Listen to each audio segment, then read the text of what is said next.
Ciao a tutti, benvenuti o bentornati nel mio canale YouTube. Finalmente riesco a fare questo video in cui appunto posso parlarvi del progetto che ho seguito per un paio di mesi durante quest'estate e sicuramente se mi seguite su Instagram, sempre Madalina Arts, avete visto qualche spezzone nelle mie stories di quello che stavo facendo.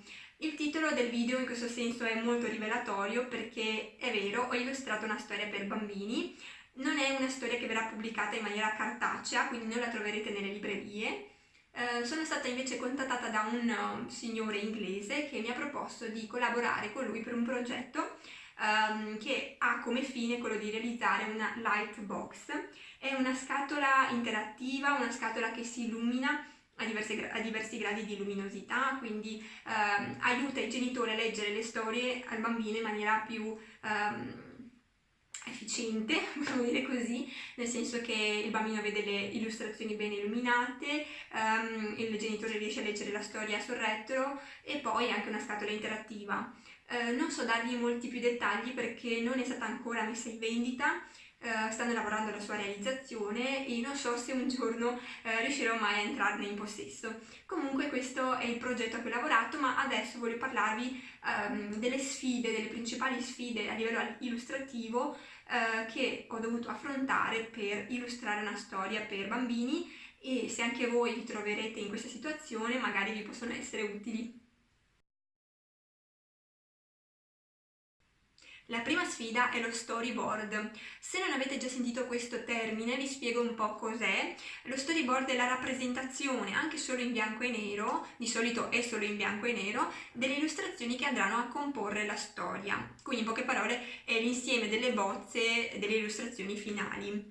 Lo storyboard di solito si rappresenta dividendo un foglio in 4 parti, o comunque, insomma, in dei quadrati e all'interno si fanno appunto dei bozzetti su come andranno a essere realizzate tutti i paragrafi della storia.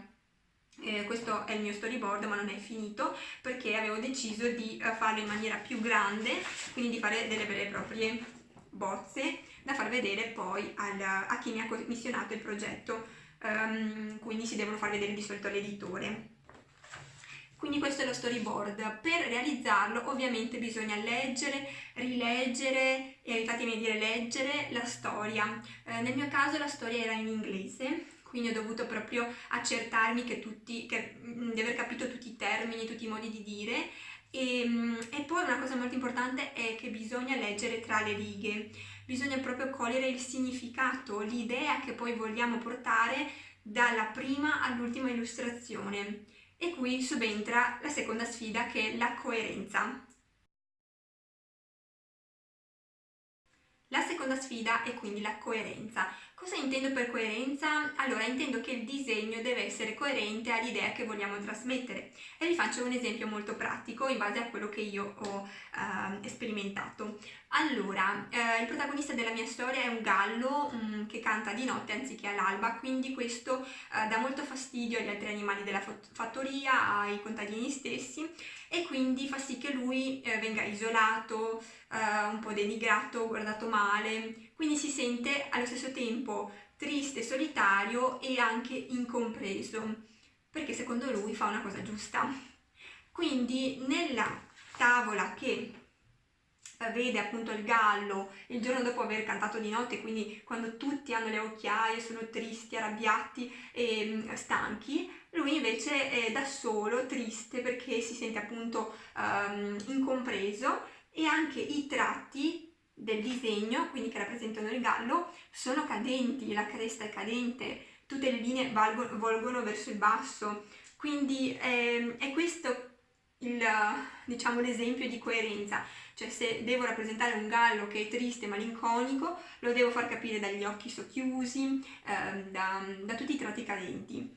Invece, nella tavola in cui lui canta di notte, per esempio qui, vedete che i tratti volgono verso l'alto, quindi il gallo è fiero di cantare perché è quello che lo fa sentire se stesso, è quello che fa secondo sua natura e per lui è una cosa giusta, non capisce perché gli altri non lo capiscano e perché lo giudichino.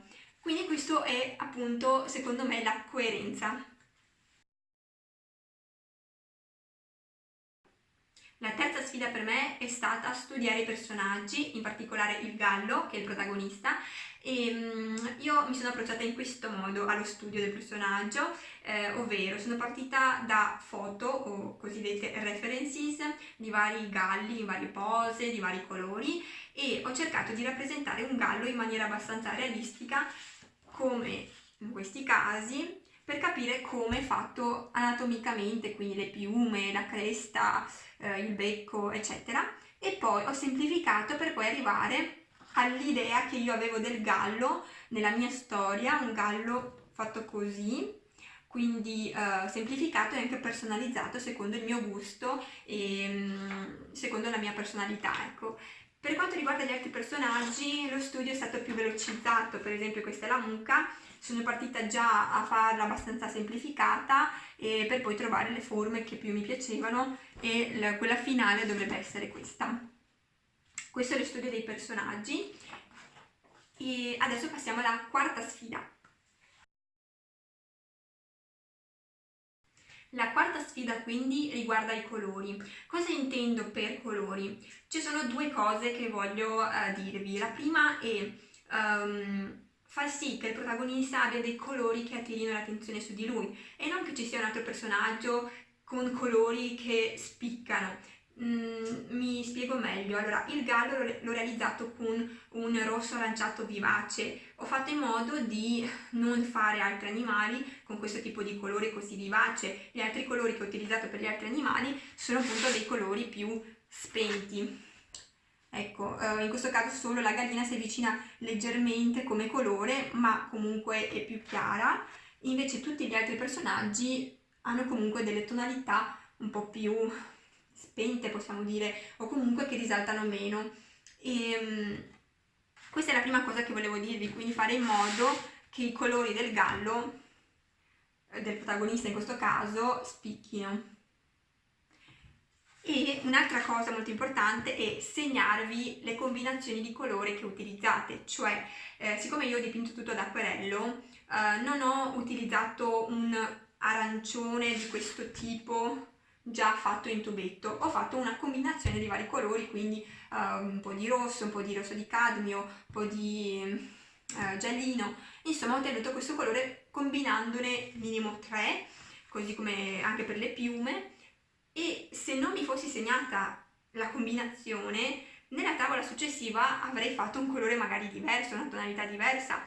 Questo perché è difficile ricordarsi tutto a memoria, quindi bisogna sempre segnarsi. E un'altra cosa, ovviamente, quando si rappresenta una storia, quando si illustra una storia, che sia per bambini o meno, bisogna realizzare il protagonista in maniera identica, quindi sia di tratti che di colori. La quinta sfida per me più importante è stata quella del tocco personale e non intendo solo la personalizzazione dei personaggi secondo il proprio gusto, la propria personalità, come vi dicevo appunto prima, intendo proprio aggiungere quella cosa o quell'elemento che non c'è nel testo della storia. E pensate che questa cosa mi è stata addirittura richiesta da chi mi ha commissionato il progetto, perché appunto voleva che ci fosse una firma dell'artista all'interno della storia, quindi qualcosa di non scritto ma che solo l'artista stesso potrebbe capire magari. E sul momento non capivo cosa intendesse, cosa volesse da me, però illustrando, facendo le bozze di questa storia mi è venuta un po' in mente di aggiungere un personaggio extra che fa quasi da spettatore della storia, che rappresenta quasi il bambino che ascolta la storia, ma solo che è dentro le illustrazioni e si tratta appunto della ranocchietta. Qui è presente in quasi tutte le tavole e assiste proprio a tutti gli avvenimenti e prova anche dei sentimenti propri, nel senso che in questo caso prova pena per il povero gallo sempre da solo. Ed è una rana abbastanza furba perché vedete qui mentre il gallo canta di notte, tutti gli altri sono svegli, arrabbiati e lei si è messa le cuffie, quindi non lo sente e sta dormendo. Quindi ho trovato la soluzione a questo problema. E poi anche qui, mentre il gallo parla con l'unico suo amico, la ranocchietta è sempre qui, sta dormendo. e anche qui in questa tavola vedete che appunto è sempre qui presente. Dunque, queste sono secondo me le sfide più importanti, ce ne sono tante altre, per me è stata veramente la prima esperienza da questo punto di vista, non ho mai illustrato una storia, non ho mai avuto una sorta di contratto, come in questo caso per illustrare una vera e propria storia per bambini. È stato emozionante, è stato a volte si affrontano anche diversi sentimenti, cioè si affronta la cosa con sorpresa, emozione, felicità e man mano che si fanno le cose magari si arriva a perdere un po' la pazienza, la motivazione, perché disegnare e dipingere sempre gli stessi personaggi diventa un po' noioso quasi, però bisogna sempre cercare dentro se stessi comunque la motivazione e in ogni tavola aggiungere qualcosina di particolare che vi piace disegnare, che vi piace dipingere per un po', come dire, sollevarvi. Spero che i miei consigli vi siano utili sia nel caso in cui vogliate rappresentare una storia per i vostri bambini, sia nel caso in cui vogliate lavorare con degli editori, quindi vogliate fare questo di mestiere. E niente, spero di avervi almeno schiarito le idee perché non sono una professionista in materia, però con la mia esperienza spero di essere stata abbastanza utile. E rimanete sintonizzati qui sul mio canale perché a breve metterò un video velocizzato su 2 di queste illustrazioni, erano 7 in totale e ho fatto 2 video, quindi vi metterò anche questi video così un po' vedete tutto il processo e spero che vi piacciono e ci sentiamo alla prossima. Ciao!